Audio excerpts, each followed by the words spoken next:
사랑하는 은혜와 진리 장로교회 교우 여러분, 어젯밤도 평안하셨습니까? 오늘도 예수 그리스도를 여러분의 삶의 주인으로 온전히 인정해드리는 하루가 되시기를 주님의 이름으로 축원합니다.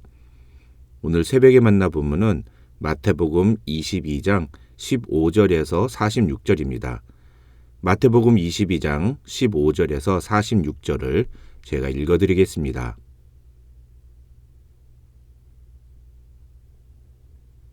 이에 바리새인들이 가서 어떻게 하면 예수를 말의 올무에 걸리게 할까 상의하고 자기 제자들을 헤롯 당원들과 함께 예수께 보내어 말하되, 선생님이여, 우리가 아노니 당신은 참되시고 진리로 하나님의 도를 가르치시며 아무도 꺼리는 일이 없으시니 이는 사람을 외모로 보지 아니하심이니이다. 그러면 당신의 생각에는 어떠한지 우리에게 이르소서. 가이사에게 세금을 바치는 것이 옳으니까 옳지 아니하니이까 하니, 예수께서 그들의 악함을 아시고 이르시되, 외식하는 자들아, 어찌하여 나를 시험하느냐? 세금 낼 돈을 내게 보이라 하시니 데나리온 하나를 가져왔거늘, 예수께서 말씀하시되, 이 형상과 이 글이 누구의 것이냐? 이르되 가이사의 것이니이다. 이에 이르시되, 그런즉 가이사의 것은 가이사에게, 하나님의 것은 하나님께 바치라 하시니, 그들이 이 말씀을 듣고 놀랍게 여겨 예수를 떠나가니라. 부활이 없다 하는 사두개인들이 그날 예수께 와서 물어 이르되, 선생님이여, 모세가 일렀으되 사람이 만일 자식이 없이 죽으면 그 동생이 그 아내에게 장가들어 형을 위하여 상속자를 세울지니라 하였나이다. 우리 중에 7형제가 있었는데 마지가 장가 들었다가 죽어 상속자가 없으므로 그 아내를 그 동생에게 물려주고 그 둘째와 셋째로 7째까지 그렇게 하다가 최후에 그 여자도 죽었나이다. 그런즉 그들이 다 그를 취하였으니 부활 때에 7 중에 누구의 아내가 되리이까? 예수께서 대답하여 이르시되, 너희가 성경도 하나님의 능력도 알지 못하는 고로 오해하였도다. 부활 때에는 장가도 아니가고 시집도 아니가고 하늘에 있는 천사들과 같으니라. 죽은 자의 부활을 논할진대 하나님이 너희에게 말씀하신 바, 나는 아브라함의 하나님이요 이삭의 하나님이요 야곱의 하나님이로라 하신 것을 읽어보지 못하였느냐? 하나님은 죽은 자의 하나님이 아니요 살아있는 자의 하나님이시니라 하시니, 무리가 듣고 그의 가르치심에 놀라더라. 예수께서 사두개인들로 대답할 수 없게 하셨다함을 바리새인들이 듣고 모였는데, 그 중에 한 율법사가 예수를 시험하여 묻되, 선생님, 율법 중에서 어느 계명이 크니까? 예수께서 이르시되, 네 마음을 다하고 목숨을 다하고 뜻을 다하여 주 너의 하나님을 사랑하라 하셨으니 이것이 크고 첫째 되는 계명이요 둘째도 그와 같으니 네 이웃을 네 자신같이 사랑하라 하셨으니 이 두 계명이 온 율법과 선지자의 강령이니라. 바리새인들이 모였을 때에 예수께서 그들에게 물으시되, 너희는 그리스도에 대하여 어떻게 생각하느냐? 누구의 자손이냐? 대답하되 다윗의 자손이니이다. 이르시되, 그러면 다윗이 성령에 감동되어 어찌 그리스도를 주라 칭하여 말하되, 주께서 내 주께 이르시되 내가 네 원수를 네 발 아래에 둘 때까지 내 우편에 앉아 있으라 하셨도다 하였느냐? 다윗이 그리스도를 주라 칭하였은즉 어찌 그의 자손이 되겠느냐 하시니, 한마디도 능히 대답하는 자가 없고 그날부터 감히 그에게 묻는 자도 없더라. 22장 1절로 14절에서 예수님은 임금이 베푼 혼인잔치에 청함을 받았으나 임금의 청을 거절하고 심지어 임금이 보낸 종들을 잡아 모욕하고 죽인 사람들에 대한 비유를 통해서 예수 그리스도께서 전하신 천국 복음을 무시하고 거절한 유대 종교 지도자들의 모습을 비판하십니다. 유대 종교 지도자들의 입장에서 생각하면 이렇게 대놓고 자신을 비판하는 예수님이 참 끔찍이 싫었을 것입니다. 자신들은 나름대로 의롭게 산다고 하는데 그런 자신들을 예수님은 계속해서 노골적으로 비난만 하시니 기분이 좋을 리가 없었을 것입니다. 그래서 15절을 보면 바리새인들은 함께 모여 어떻게 하면 예수님을 말의 올무에 걸리게 할까 의논합니다.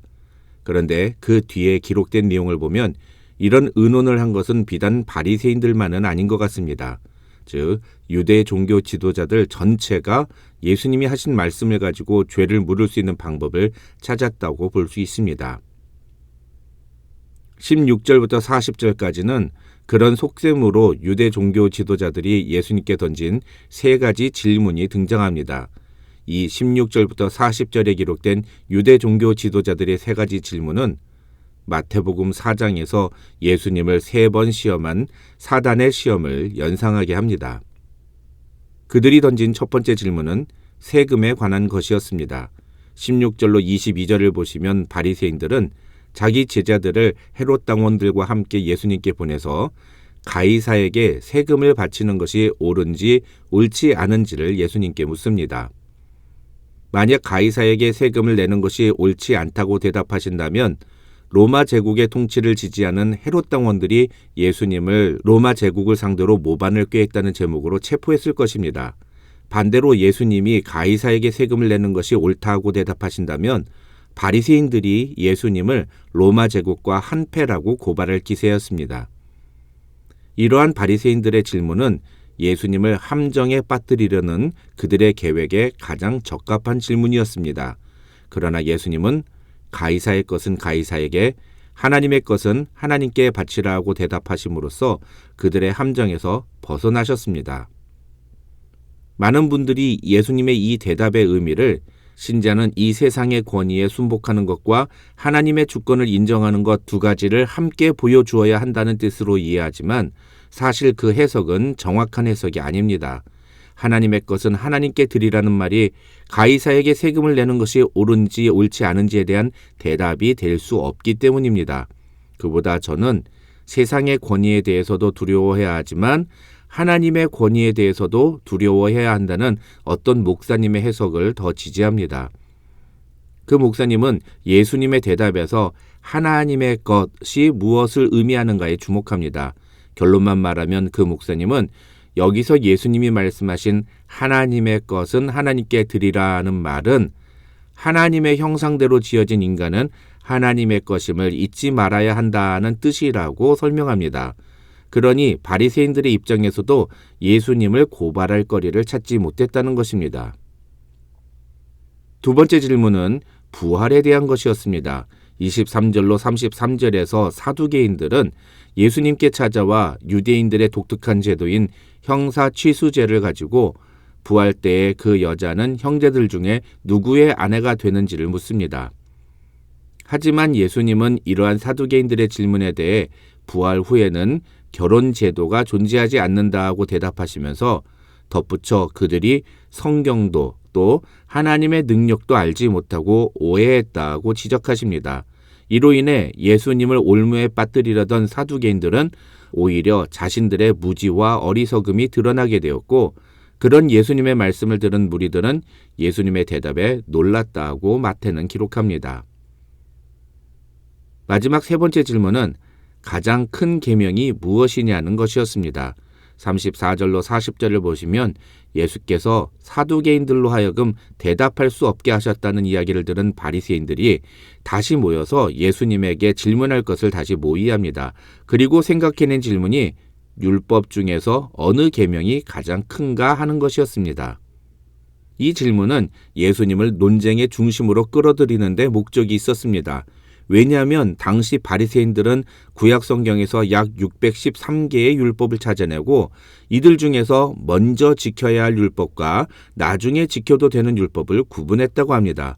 그러나 또 다른 쪽에서는 그렇게 율법의 우선순위를 구분하는 것 자체를 문제 삼으면서 어느 한 계명이 더 크고 가장 중요하다고 말하는 것은 다른 계명들의 가치를 떨어뜨리는 것이라고 비판했다고 합니다. 오늘 본문에서 바리새인들이 노린 것이 바로 이것이었는데 예수께서 613개의 율법 중에 어느 하나를 선택하시면 곧바로 그것을 근거로 유대 법정에 고소할 계획이었던 것입니다. 그러나 예수님은 놀랍게도 이 모든 율법을 둘로 나누시고 이 두 계명이 같다고 말씀하셨습니다.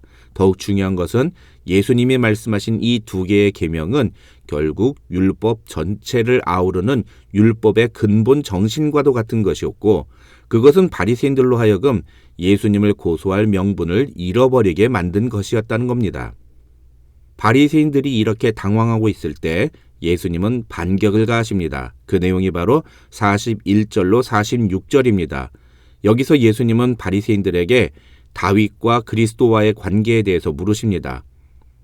바리새인들은 그리스도를 다윗의 자손이라고 대답합니다. 그러자 예수님은 다윗이 그리스도를 주라고 부른 것을 가지고 말씀하시면서 그리스도는 다윗의 자손이 아니라 다윗의 주라고 말씀하십니다. 이것은 바리새인들이 갖고 있었던 그리스도에 대한 생각이 얼마나 잘못된 것이었는지를 지적하신 것입니다. 즉 바리새인들은 그리스도를 그저 다윗의 자손 중에 태어나는 한 인간으로 생각한 것입니다. 그리고 이들이 생각하는 그리스도는 전적으로 로마의 압제에서 이스라엘을 구원하는 정치적인 해방자였던 것입니다. 그러나 예수님은 그리스도는 다윗의 자손이 아니라 다윗의 주라는 사실을 말씀하시면서 이 땅에 그리스도로 오신 예수님은 인성만이 아니라 신성, 즉 하나님의 아들이심을 말씀하셨던 것입니다.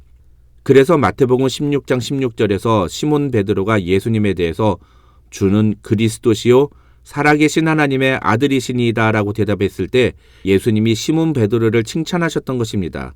예수님은 살아계신 하나님의 아들이라는 것을 그 당시 유대 종교 지도자들은 몰랐던 것입니다. 그렇게 놓고 볼 때 오늘 본문에 기록된 이 유대 종교 지도자들의 모습은 잘못된 일에 열심을 갖는 것이 얼마나 위험한 것인지 우리에게 똑똑히 보여주고 있습니다. 이 땅에 천국 복음을 전파하기 위해 오신 하나님의 아들 예수 그리스도는 거부하고 나아가 예수님을 올무에 빠지게 만들려고 노력했던 바리새인과 사두개인들의 모습이 혹시 우리의 모습은 아닌지 고민해 봐야 합니다. 오늘 말씀을 통해 우리는 과연 무엇에 열심을 내고 있는지를 점검하는 이 아침이 되었으면 좋겠습니다. 우리는 하나님의 말씀에 순종하고 하나님의 뜻을 이루는 데 열심을 내야 합니다. 이 세상에 예수 그리스도를 전파하고 그분께 영광을 돌려드리는 일에 열심을 내야 합니다. 우리 은혜와 진리 장로교회 모든 교우들이 그런 교우들이 되시기를 주님의 이름으로 축원합니다.